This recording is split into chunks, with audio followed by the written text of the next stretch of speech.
نحمده ونصلي ونسلم على رسوله الكريم أما بعد قال النبي صلى الله تعالى عليه وسلم خير الناس من ينفع الناس او كما قال صلی اللہ علیہ وسلم۔ میرے محترم دوستو، گزشتہ جمعہ بھی ہم نے اسی موضوع پر بات کی تھی۔ سب سے بہترین انسان اللہ اور اس کے رسول کے ہاں وہ ہے جو دوسروں کو نفع پہنچائے۔ اپنے نفع کی تو آج دوڑ لگی ہوئی ہے، اپنا نفع تو ہر آدمی سوچتا ہے، اپنے لیے تو ہر آدمی سوچتا ہے۔ اللہ اور اس کے رسول کا کہنا یہ ہے کہ لوگوں میں سب سے بہترین وہ ہے جو لوگوں کو نفع پہنچائے، دوسروں کو نفع پہنچائے۔ یہ مشکل کام ہے۔ یہ کیا ہے؟ مشکل کام ہے۔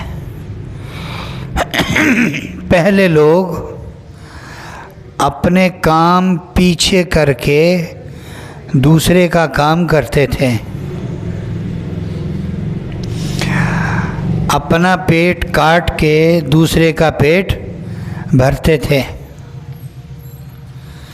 خود کو مشکل میں ڈال کر دوسروں کو آسانی فراہم کرتے تھے،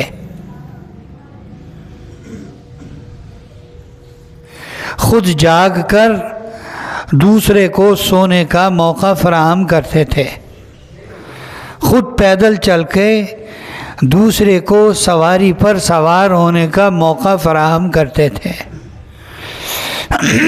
اپنی ضرورت کو مؤخر کر دیتے تھے اور دوسرے کی ضرورت کو پہلے پورا کرتے تھے۔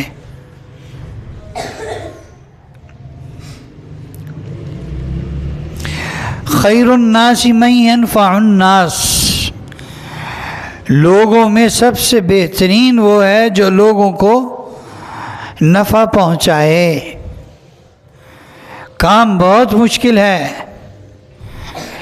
لیکن جو بہترین کا ایوارڈ ہے، اور یہ ایوارڈ بھی کسی ایسے غیرے کی طرف سے نہیں ہے، ایسے ویسے کی طرف سے نہیں ہے۔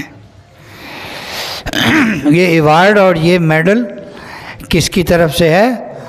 اللہ اور اس کے رسول کی طرف سے۔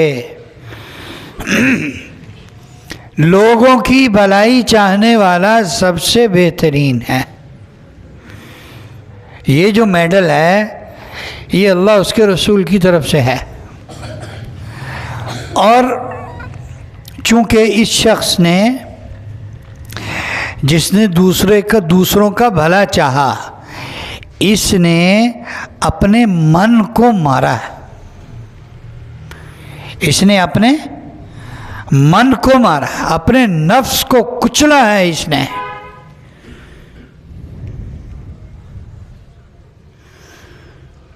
اس پر اس کو یہ ایوارڈ اور یہ میڈل دیا گیا، اس پر اس کو یہ خطاب دیا گیا کہ لوگوں میں سب سے بہترین ہے۔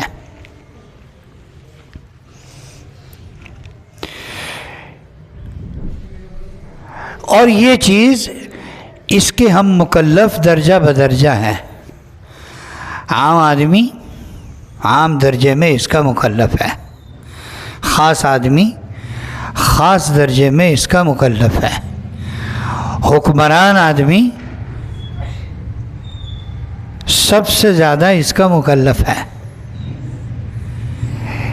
اگر آپ کتابوں میں پڑھیں، کتابوں میں تلاش کریں کہ مثالی حکمران کسے کہتے ہیں یا مثالی حکمران کی نشانیاں کیا ہیں، مثالی حکمران کے اندر کیا کیا صفات ہونی چاہیے،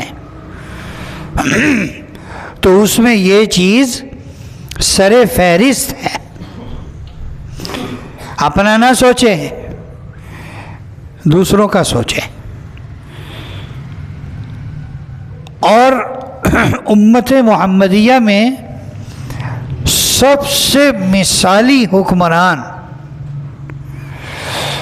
حضور اکرم صلی اللہ علیہ وسلم کے بعد سیدنا صدیق اکبر رضی اللہ تعالیٰ عنہ کے بعد حضرت عمر فاروق رضی اللہ تعالیٰ عنہ تھے. سب سے مثالی حکمران جنہوں نے ایسے اصولوں کی داغ بیل ڈالی کہ آج بھی اگر کسی ملک میں حکمرانی فاروقی طرز عمل پر ہو تو وہ حکومت دنیا کی کامیاب ترین حکومت کہلائی جائے گی. اس میں چند ایک باتیں بڑی زبردست ہیں.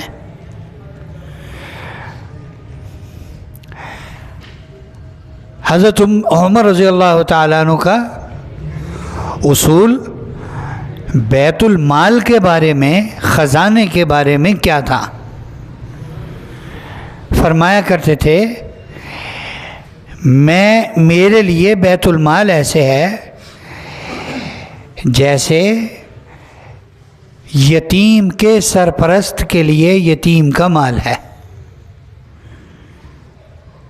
شرعی طور پر، کہ ضرورت کے وقت بقدر ضرورت، بوقت ضرورت بقدر ضرورت اس سے لینے کی اجازت ہے.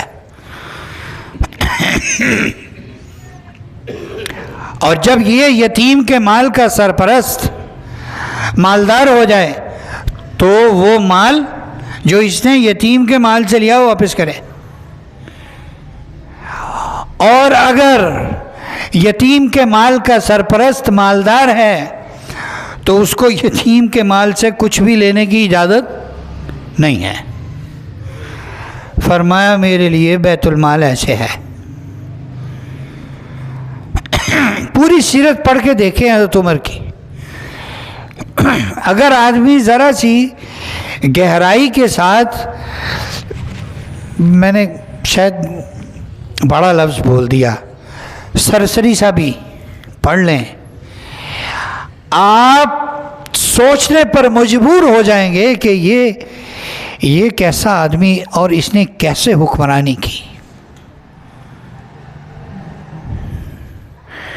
اپنے لیے کوئی خاص انتظام ہی نہیں، گشت کر رہے ہیں، چکر لگا رہے ہیں مدینے کا، دائیں بائیں دیکھ بھال کر رہے ہیں، ہر کسی کی ضرورت کا خیال کر رہے ہیں، ہر کسی کی ضرورت کا خیال. اور چلتے چلتے تھک گئے تو یہ نہیں ہے کہ کوئی خادم ساتھ ہیں، جناب بستر لگ رہا ہے، خیمہ لگ رہا ہے، صاحب سایہ ہو رہا، نہ نہ نہ نہ، کسی بھی درخت کے ساتھ ٹیک لگا کے بیٹھ گئے. لیٹنا ہے تو کوئی سیدھا پتھر لے کے سر کے نیچے رکھا اور لیٹ گئے. یہ اپنے لیے انتظام. جب ایران فتح ہو رہا تھا، ایران کی فتح پر ایسا مال غنیمت آیا، ایسا مال غنیمت آیا کہ اس وقت پوری دنیا میں ایسے لوگ تھے جن سے دنیا بھری ہوئی تھی، جنہوں نے وہ چیزیں کبھی دیکھی بھی نہیں تھیں.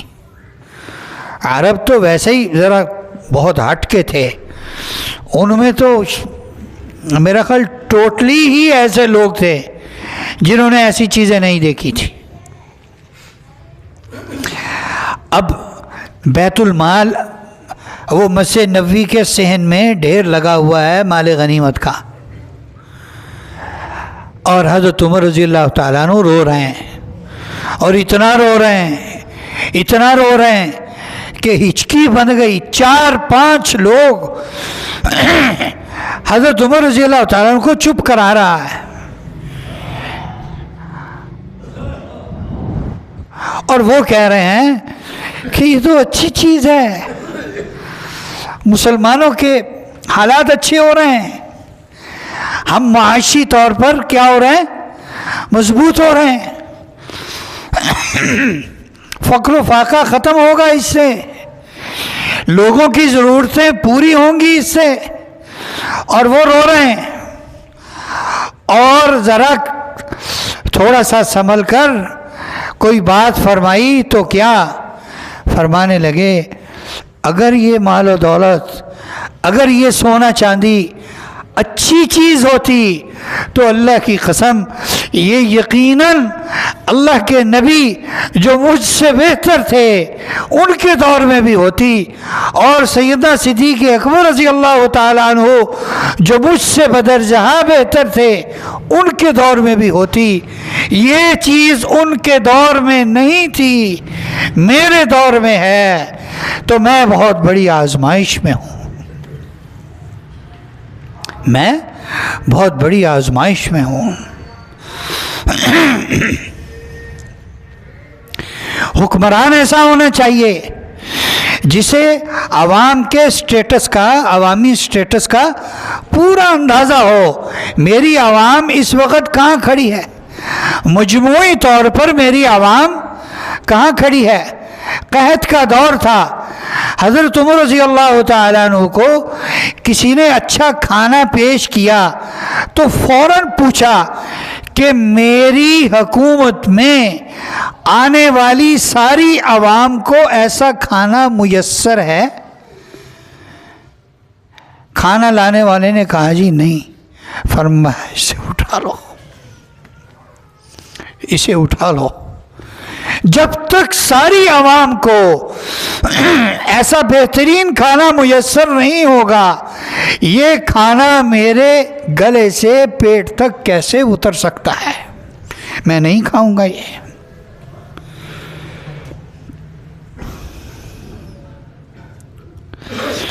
ہمارے ہاں ایک محکمہ ہے، محکمہ احتساب.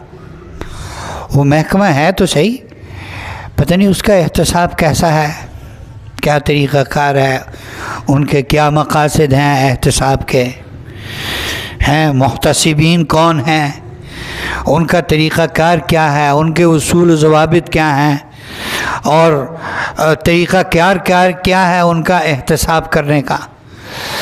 ایک چیز ہے خود احتسابی، ایک چیز ہے خود احتسابی، اپنا احتساب خود کرنا، اپنا احتساب خود کرنا.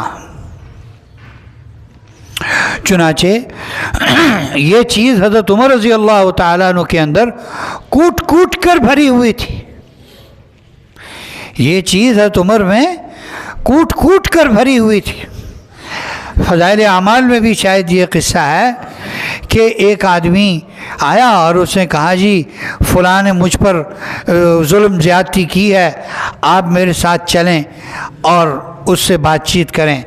تو اس کو ایک لگائی اور اسے فرمایا کہ جب اس کام کے لیے بیٹھتا ہوں جب تو آتے نہیں ہو، جب اور کام ہوتے ہیں جب آ جاتے ہو، تمہارا کوئی طریقہ کار نہیں ہے.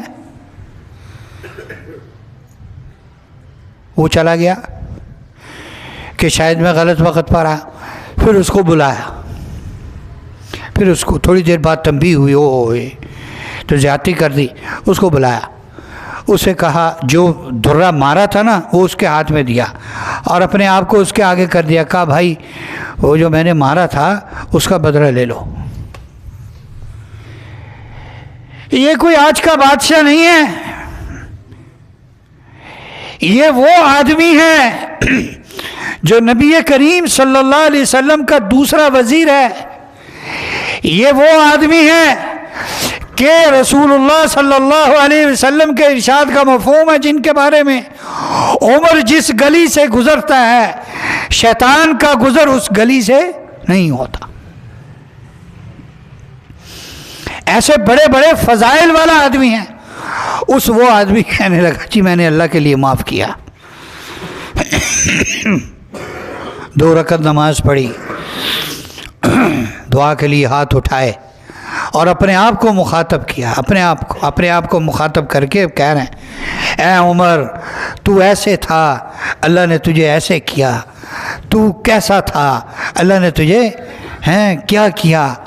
تو کافر تھا, اللہ نے تجھے اسلام دیا.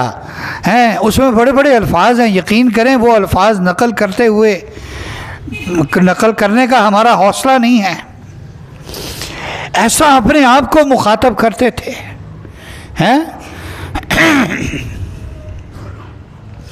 اور پھر فرمایا کہ اب ایک آدمی, اللہ نے تجھے حکمرانی دی, اب ایک آدمی آ کے کہتا ہے کہ میرے ساتھ چل کر میرا معاملہ حل کروا دیں, مجھ پر فلاں نے ظلم کیا ہے, آپ اس کا بدلہ دلوا دیں, تو اس کو مارتا ہے, اس کو مارتا ہے. ایسی خود احتسابی تھی. جب خلیفہ بنے, امیر المومنین بنے, تو میرا خیال ہے روزانہ جہاں اسلام لانے سے پہلے بکریاں اور اونٹ چرانے کے لیے ان کے والد ان کو بھیجا کرتے تھے, وہاں جایا کرتے تھے اور اپنے آپ کو اس جگہ پر جا کر مخاطب کر کے کہتے تھے تیری اوقات یہ ہے, تو یہاں اونٹ چرایا کرتا تھا, تو یہاں بکریاں چرایا کرتا تھا, تیرا باپ تیری پٹائی لگایا کرتا تھا, اگر تیرے سے کوئی گڑبڑ ہوتی ہے, اب اللہ نے تجھے عزت دی ہے, ذرا خیال کرنا, سنبھل کر رہنا. خود احتسابی. میں نے کتاب میں پڑھا, عجیب بات لکھی, اللہ اکبر, اس قدر خود احتسابی تھی کہ غلط خیال دل میں آیا, فالتو سوال, ہمارے ہاں تو فالتو باتیں دل میں آ رہی ہیں, بیٹھے ہوئے ہیں اندر پتہ نہیں کھچڑی, پلاؤ, بریانی, قورمہ, پتہ نہیں دماغ میں کیا کیا چلتا رہتا ہے, کیا کیا پکتا رہتا ہے. آدمی یہاں بیٹھا ہوا ہے اور دماغ 7 بر اعظم گھوم کے واپس آ جاتا ہے. ایک خیال آیا, سورہ عبس پڑھ رہے تھے, اس میں آتا ہے وفاکہۃ و ابا. کہنے لگے یہ ابا کیا چیز ہے, وفاکہۃ و ابن, یہ ابن کیا چیز ہے. کہیں ایسے نہ ہو ہماری بھی سوئی اٹک جائے اس پر کہ اس کا کیا معنی ہے. فاکہہ کا معنی ہے پھل, انسانوں کے کھانے کی چیزیں. ابن کہتے ہیں چارے کو, جانوروں کے کھانے کی چیزیں. ٹھیک ہے جی. ابن پہ سوئی اٹک گئی کہ ابن کیا ہے. تھوڑی دیر کے بعد اپنے آپ کو کہا اوئی کیا ہو گیا تجھے کیا ہو گیا, تیرا کوئی نفع نقصان جڑا ہوا ہے اس سے.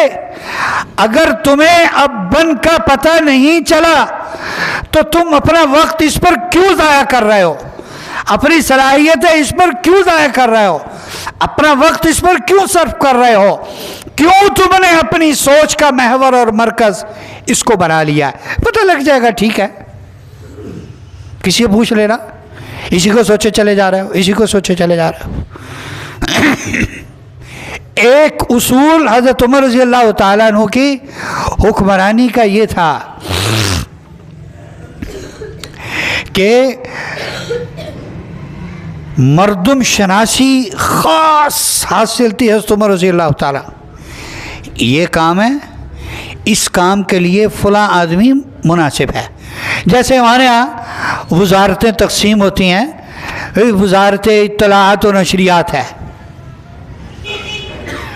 اس کا مطلب ہے کہ جو سب سے زیادہ باخبر آدمی ہے, ہونا تو یہ چاہیے, جو سب سے زیادہ سچا آدمی ہے اسے یہ وزارت دی جائے. لیکن بالکل اس کے الٹ ہوتا ہے, بالکل اس کے الٹ ہوتا ہے. وزارت ریلوے ہے، ریلوے کی وزارت اس کو دیں گے جس کو ریلوے کا کوئی پتہ نہیں ہے، اور ریلوے کی وزارت گزشتہ ادوار میں ایسے لوگوں کو بھی ملی جن کا ٹرانسپورٹ کا اپنا کام تھا، آپ کو پتہ ہوگا۔ انہوں نے ریلوے کا وہ حال کیا کہ شاید کسی غریب کی جھونپڑی کا بھی وہ حال نہ ہو۔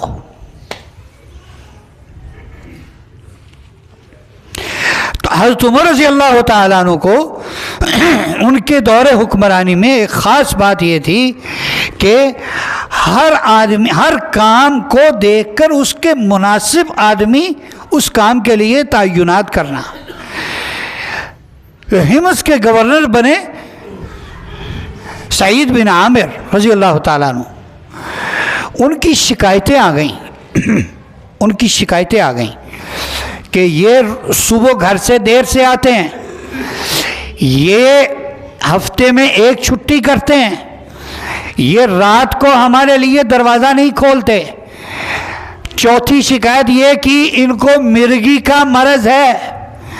حضرت عمر کسی محکمے میں بیمار آدمی کو نہیں لگاتے تھے، صحت مند اور مضبوط آدمی۔ 4 شکایتیں کی۔ حضرت عمر رضی اللہ تعالیٰ نے پیغام بھیجا سعید بن عامر کو، تمہیں جیسے میرا قاصد پیغام دے ویسے اسی وقت اپنے گھر کا سارا سامان لے کر مدینے پہنچ جاؤ۔ ایک دن مدینے سے باہر گشت کر رہے تھے، وہاں سستا رہے تھے، آرام کر رہے تھے، دیکھا شام کی طرف سے کوئی آ رہا ہے۔ ابھی وہ بہت دور تھے، تھوڑا قریب آئے تو کہنے لگے کہ یہ تو سعید بن عامر لگتا ہے مجھے۔ وہ اور قریب آگے پتہ لگ گیا یہ واقعی سعید بن عامر ہیں۔ تو سامان کچھ نہیں تھا ان کے پاس، وہ پیدل چلے آ رہے۔ حضرت عمر رضی اللہ تعالیٰ عنہ کو ایک دھچکا لگا اور فوراً اللہ سے دعا کی، یا اللہ میں نے بڑا سوچ سمجھ کر سعید بن عامر کو بڑا اچھا آدمی سمجھ کر حمص کا گورنر لگایا تھا، میرا اس کے بارے میں بڑا اچھا خیال تھا، یا اللہ میرا خیال اس کے بارے میں غلط نہ ہو، اس طرح تو سارے محکمے بگڑ جائیں گے، اس طرح تو حکومت نہیں چلے گی، یا اللہ یہ شکایتیں غلط ہوں۔ خیر جو معاملات طے کرتے تو بڑا زبردست انداز تھا۔ ان کی بیچارگی، بے بسی، بے سر و سامانی دیکھ کر دل نرم نہیں پڑا۔ یہ دل نرم ہوا ہوگا لیکن لہجے میں کوئی لچک نہیں آئی۔ وہ قریب آئے، سلام دعا کی، فرمایا چلو مسجد نبی میں، وہاں آ رہا ہوں، وہاں بات ہوگی سب کے سامنے، ادھر پہنچو۔ کھڑکدار لہجے میں فرمایا تو وہ وہاں چلے گئے۔ اس درجے کی مردم شناسی تھی کہ آدمی کو دیکھ بھال کے وہ لگانا۔ حمص والوں کو خط لکھا حضرت عمر نے، سن لیں، یہ جو آدمی ہے نا سعید بن عامر ہے، خط لکھا حمص والوں کو کہ بھائی تمہارے ہاں جتنے غریب غربا ہیں جن کو وظیفہ دیا جانا چاہیے بیت المال سے، ان کے نام، ان کی فہرست لکھ کے مجھے بھیج دو۔ تو جو فہرست آئی تو سب سے اوپر نام لکھا تھا سعید بن عامر۔ تو لانے والے کو پوچھا یہ سعید بن عامر تمہارا گورنر بھی تو ہے، یہ وہی ہے یا کوئی اور آدمی ہے؟ لانے والے کہتا ہے یہ جو سب سے اوپر نام لکھا ہے یہ سعید بن عامر ہی ہمارا گورنر ہی ہے۔ وہ خیر شکایتیں، ادھر سعید بن عامر کھڑے ہیں، ادھر حمص والے کھڑے ہیں، ہاں بھائی بولو، کہ جی یہ صبح کو دیر سے گھر سے نکلتے ہیں، ہاں بھائی کیا جواب ہے؟ کہا امیر المومنین بات یہ ہے نہ میری کوئی اولاد ہے اور نہ ہی میرے پاس کوئی خادم ہے، میں اور میری بیوی گھر کے کام مل جل کر کرتے ہیں، کچھ کام وہ کرتی ہے کچھ کام میں کرتا ہوں، تو مجھے صبح اس کا کام میں ہاتھ بٹاتے تھوڑی دیر ہو جاتی۔ یہ گورنر ہے، یہ کون ہے؟ میں آپ کو کس کے حالات بتا رہا ہوں؟ ایک علاقے کے حکمران کے۔